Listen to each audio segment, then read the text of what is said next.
Salutations, respected viewers. This is George from Ireland. Behind me you can see the Rubens Hotel in London.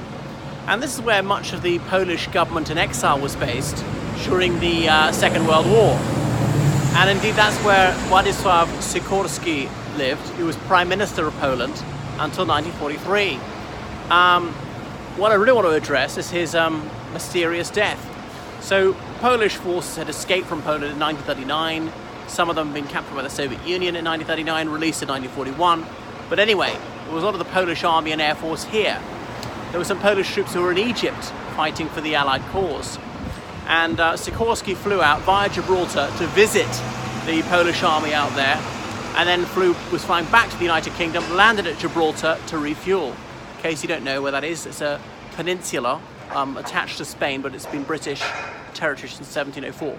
Anyway, then his plane took off for the final leg of his journey, and seconds into the flight, the plane blew up. There were no survivors.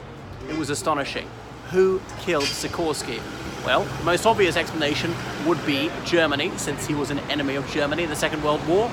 Completely logical thing for them to do and ethically acceptable, destroy enemy planes.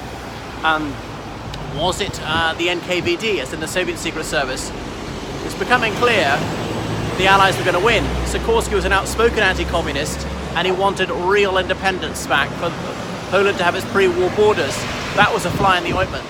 Was it elements in the British government who thought that he would be awkward, he would make negotiations between the United Kingdom and the Soviet Union difficult, so they decided to kill him? Notably, one of the people who was dealing with him in MI6, that's the British External Intelligence Agency, was a certain Kim Philby, who was unmasked quite some years later, well, about 18 years later, as a Soviet mole. So that is Sikorski. Perhaps we'll never get to the bottom of exactly why he was killed.